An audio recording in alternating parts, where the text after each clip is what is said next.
सबसे बड़ी बात है वो मैं आपसे जानना चाहता हूं, सवेरे क्यों जल्दी जागना चाहिए? आप बताओ। हाँ, ये सवेरे जल्दी क्यों जागना चाहिए? है ब्रह्म मुहूर्त, ठीक है। और कोई कारण? ठीक है, आप बताओ। सुबह क्यों जल्दी जागना चाहिए? भैया बताएंगे चश्मा वाली। सवेरे जल्दी जागना और जाग के घर के भीतर रहना ये रॉन्ग है, गलत है। चलो, सुबह जल्दी जागना क्यों है, क्या देखना है सवेरे? अब मैं आपको बताता हूं। आप लोगों को ना पता ही नहीं चला कि आप क्या खो रहे हैं। सुबह जल्दी क्यों जागना चाहिए? सुबह जल्दी जागना चाहिए और जल्दी से जागकर या तो फ्रेश होके नहा लो या तो मत नहाओ। आप बस एक काम करो, सुबह जल्दी जागकर नहा लो तो बहुत बढ़िया है। थोड़ा उगते हुए सूर्य को देखो, छत में बैठो, आंगन में बैठो, कुछ नहीं करना है, कुछ ध्यान नहीं करना, कुछ आपको ईश्वर का चिंतन नहीं करना, कुछ नहीं करना, केवल प्रकृति को निहारना है। क्या करना है? प्रकृति को टुकुर टुकुर देखना। क्या देखना है? सवेरे देखेंगे आप कि आकाश से पक्षियों के झुंड जा रहे होते हैं। बस आप उन्हें केवल देखो, कुछ मत करो, कोई ध्यान व्यान भी नहीं करना, केवल उड़ते हुए आकाश में जाके उन पक्षियों को देखो। मैं गारंटी लेता हूं, कागज में लिख कर देता हूं, आकाश में उड़ते हुए पक्षियों को जब सुबह सुबह आप देखेंगे, अपने आप उनको उड़ता हुआ देख आपकी होंठों पे अपने आप मुस्कान आ जाएगी, अपने आप खुशी से नाचने लग जाएंगे। हाँ या ना? दूसरा, उगते हुए सूर्य को देखिए। पहली किरण कोशिश करिए कि आपकी बॉडी पर पड़े, शरीर पर पड़े, खुली जगह पर, छत हो, आंगन हो, पार्क हो। देखो, सूर्य उदय को देखिए, बस ध्यान से देखिए सूर्य भगवान की ओर। वो लालिमा जो सूर्योदय के समय, सूर्योदय के पहले जो लालिमा नहीं छाती पूर्व दिशा की ओर, बस उस लालिमा को जी भर के देखिए।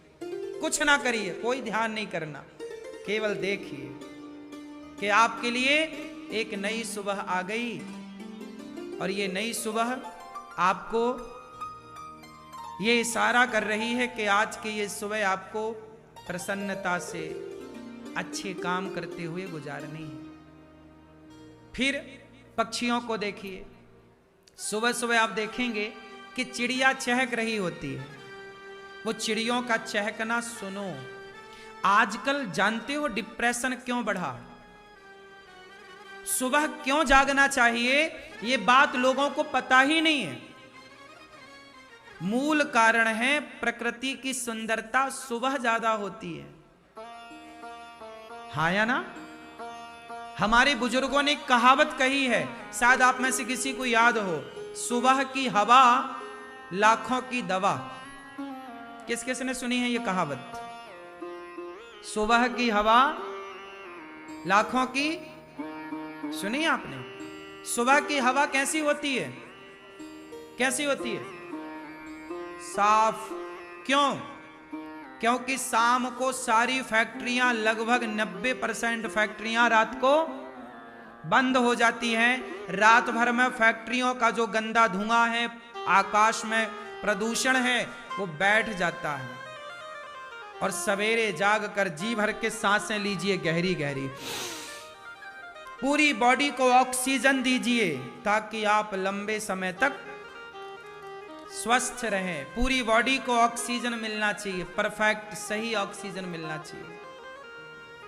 सवेरे लीजिए, खूब पीजिए, ऑक्सीजन पीजिए, पेट भर लीजिए अपना सवेरे के, पूरी बॉडी को सवेरे ऑक्सीजन साफ साफ दे दीजिए। फिर दिन भर सांसें तो चलती ही रहेंगी। आपने देखा होगा दिल्ली जैसे शहरों में कितना प्रदूषण है। डॉक्टर बताते हैं कि 15-20 सिगरेट पीने का जो प्रदूषण है वो बिना पिए आपको मिल रहा है। पर ऐसा इतना प्रदूषण है दिल्ली इत्यादि शहरों में कि 15 सिगरेट ना पीने वाला भी पीने के बराबर वो उसके फेफड़े वैसे ही काम कर रहे हैं जैसे सिगरेट 15 जैसे पी ली। अब तो हम नहीं पीते सिगरेट, लेकिन दिल्ली जाओ तो 15 सिगरेट पीने का नशा चढ़ जाएगा बिना ही फ्री में। ये बात सही है कि गलत है? इसलिए सुबह की हवा लाखों की, बीमार नहीं पड़ेंगे आप। दूसरा, जब प्रकृति को देखेंगे तो आप डिप्रेस नहीं होंगे। आज सबसे ज्यादा तनाव है, डिप्रेशन की बीमारियां हैं। क्यों? आदमी 8 बजे के पहले उठ ही नहीं रहा है। आज सुबह का मतलब है 10 बजे। 10 बज गए मतलब सुबह हो गई। सुबह हो गई मामू, चंदा मामू सो गए, सूरज चाचू जागे। पकड़ो पकड़ो यारो घड़ी के कांटे।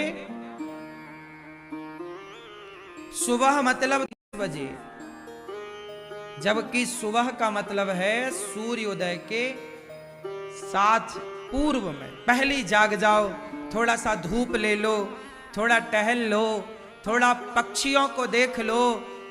हो सके तो वो सवेरे सवेरे पक्षी दाना लेने निकलते हैं, सवेरे सवेरे उन्हें छत में दाना डाल दो। सवेरे आपके पेड़ पौधे होंगे ना, वहां गिलहरी आपको मिल जाएगी। कौन मिलेगी? क्या मिलेगी? आप बस गिलहरी को देखो, उसे छेड़ो मत, उसे दाना डाल सको तो डालो। गिलहरी कितनी सुंदर है। गिलहरी जब खाती है ना, ऐसे दोनों हाथ से खाती है, ऐसे दोनों हाथ आगे करेगी, खाएगी टुक। प्रकृति को देखो तो सही कि ईश्वर ने कितना सुंदर संसार बनाया है। ये पक्षी कितने सुंदर, ये पशु कितने सुंदर। उस गिलहरी को देखो, उस चिड़िया को देखो, चींटी को देखो, आपके आसपास जितने भी जीव जंतु सबको देखो, और सबको देखकर एक बार अपने को देखो कि आपने, ईश्वर ने आपको कितना अच्छा बनाया है, आपको कितना बुद्धिमान बनाया है, कितना आप खुश नसीब हैं कि भगवान ने 84 लाख योनियों से निकालकर आपको मनुष्य की योनि दी है। इसके लिए एक बार सवेरे सवेरे प्रभु का धन्यवाद कर दो।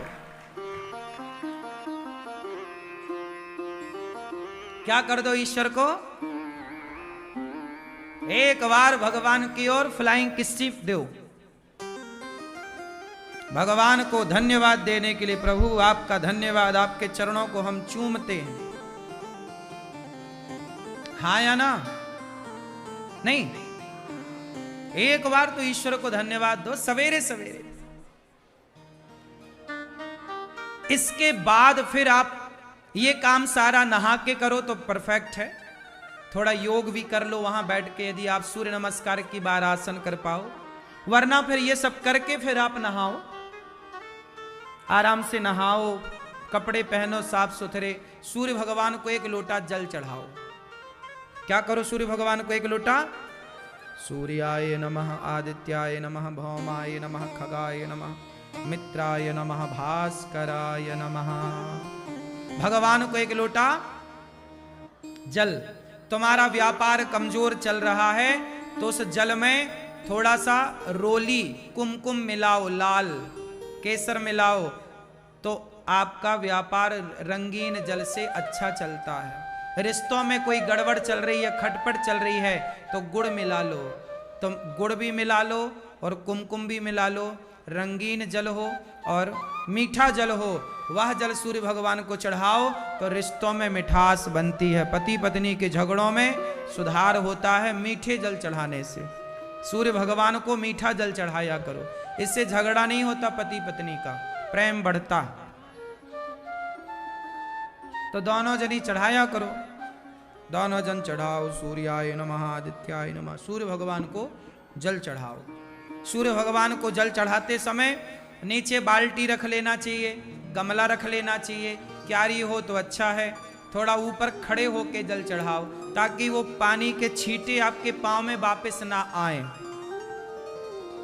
ठीक है? बाल्टी रख लो, चढ़ा के वो बाल्टी का जल फिर क्यारी में डाल दिया करो। आपको पता है जल चढ़ाने के बाद जो जल चढ़ा दिया, वो जो बचा हुआ जल ना, वो अपवित्र हो जाता है।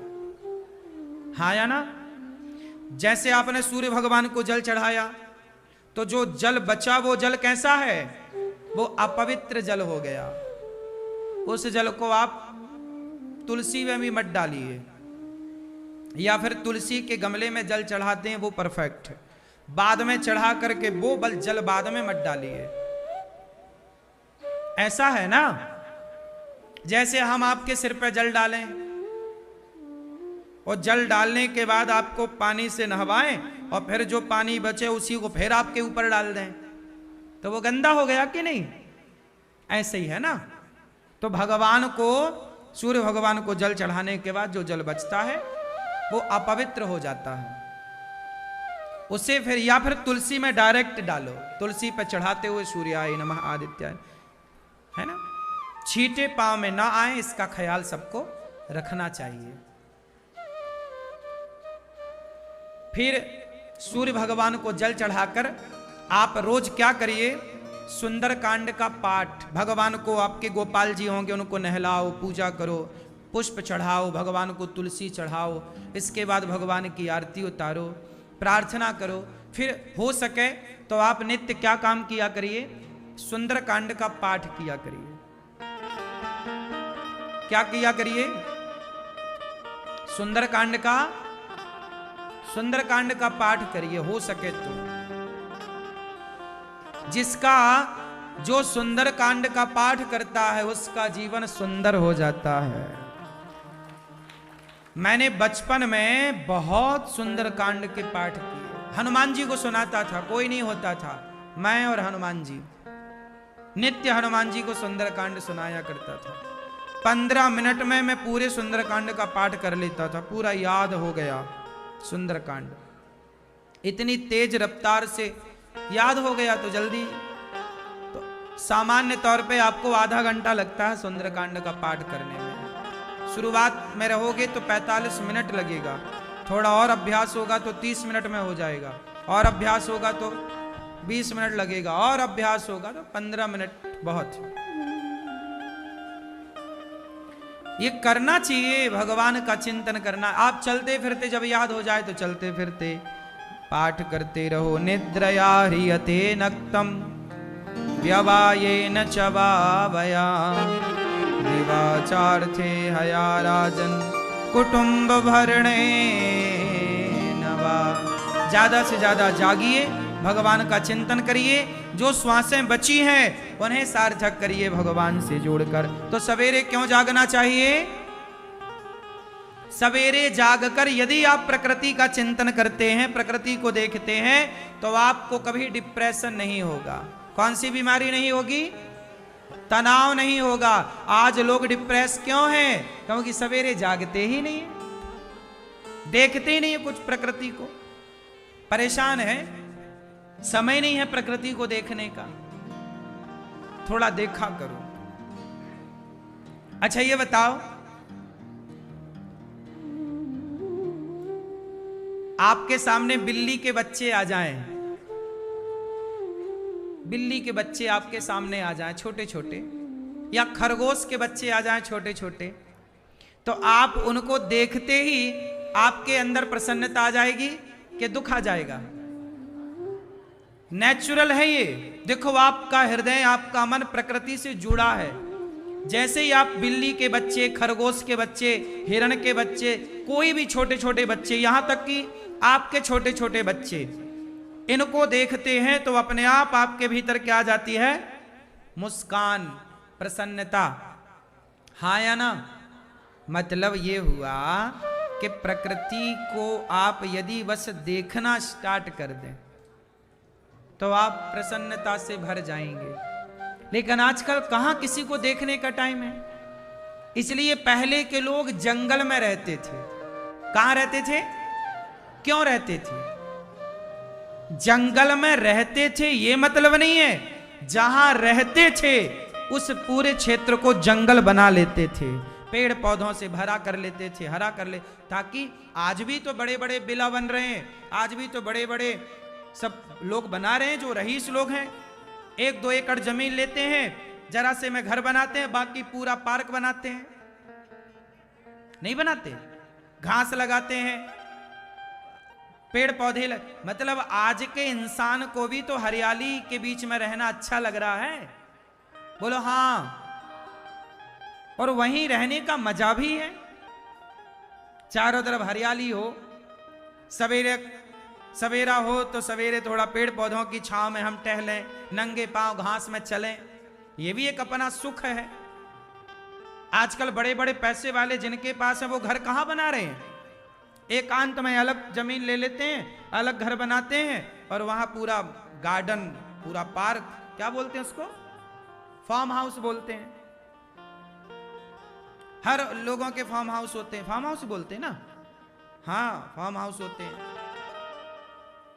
वहां पर उनका स्विमिंग पूल होता है नहाने के लिए। पहले गांव भर का सार्वजनिक स्विमिंग पूल होता था, तालाब, पूरे गांव के लोग नहाते थे।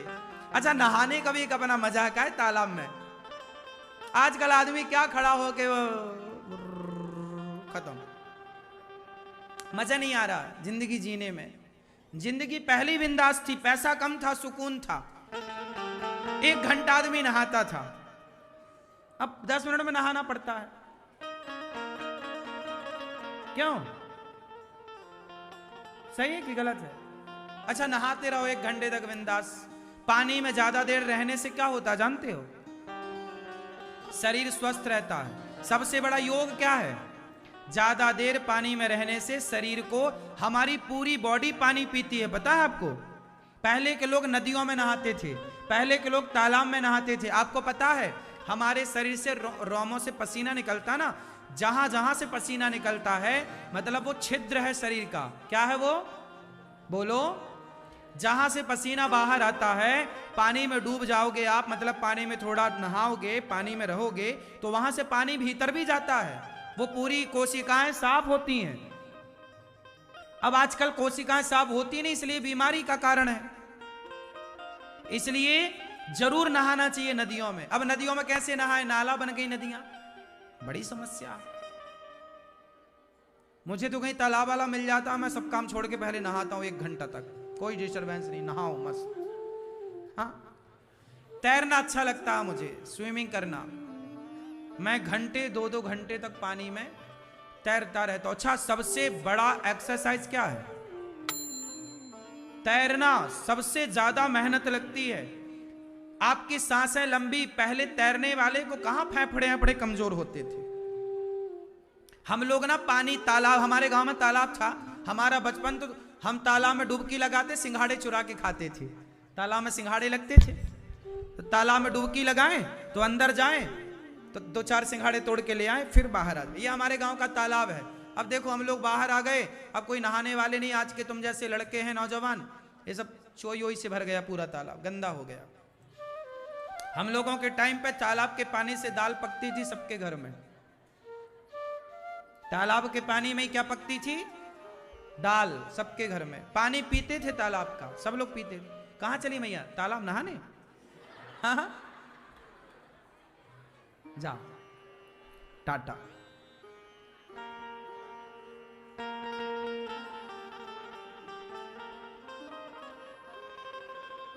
क्यों मैया, तालाब में कितने लोग नहाए हैं आप में से? जिंदगी तो वही थी भाई। आजकल ना पैसा है, सब कुछ मानता हूं, लेकिन ना वो आनंद नहीं है, वो खुशी नहीं है। देखो मैं तालाब की केवल बात कर रहा हूं तो आपके होठों में मुस्कान भर गई। ये देखो पुरानी यादें, इतना पहले का आदमी खुश था, प्रकृति से जुड़ा था, पानी वेस्ट नहीं था ना। नदी में नहाओ, कहां वेस्ट हो रहा? तालाब में नहाओ, कहां पानी वेस्ट हो रहा? मछलियां होती थी, साफ कर देती थी पानी। तो हमारे यहां तालाब होते थे, आज भी है। तो हम लोग तालाब में पकड़म पाई खेलते थे, डुबकी लगा के ढूंढता रहे तुम पकड़ने, रेडी खेलते थे। पकड़म पाई ना तालाब में खेलते थे हम लोग, डुबकी लगा के वहां चले गए, फिर डुबकी लगा के यहाँ, ये सब आनंद था। आज आपसे मैं कहता हूं कि प्रकृति को देखिए। किसे देखिए? गिलहरी को देखिए, पेड़ पौधों से प्यार करिए, अपने आसपास थोड़ा हरियाली मेंटेन करिए। पहले के लोग कहां रहते थे? जंगल। जंगल नहीं, जहां रहते थे उसे जंगल बना देते थे। हाँ, प्रकृति बहुत सुंदर है, आपने देखा नहीं ठीक से।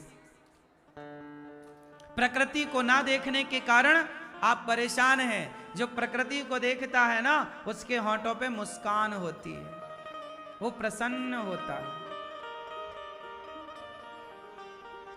जितासनो जितासनो जितश्वासो जित संगो जितेन्द्र। अच्युतं केशवं कृष्णदामोदरं रामनारायणं जानकीवल्लभम् अच्युतं केशवं कृष्णदामोदरं रामनारायणं जानकीवल्लभम्।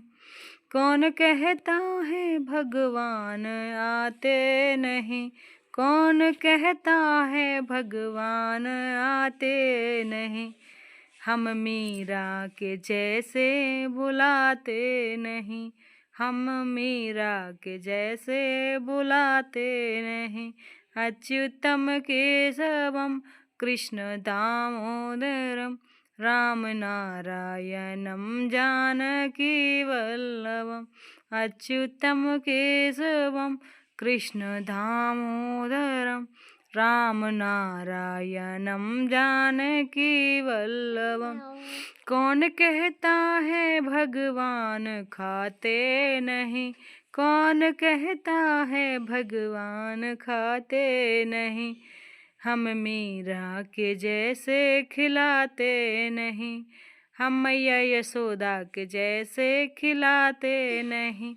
अच्युतं केशवं कृष्ण दामोदरं रामनारायणं जानकीवल्लभम् अच्युतं केशवं कृष्ण दामोदरं रामनारायणं जानकीवल्लभम्।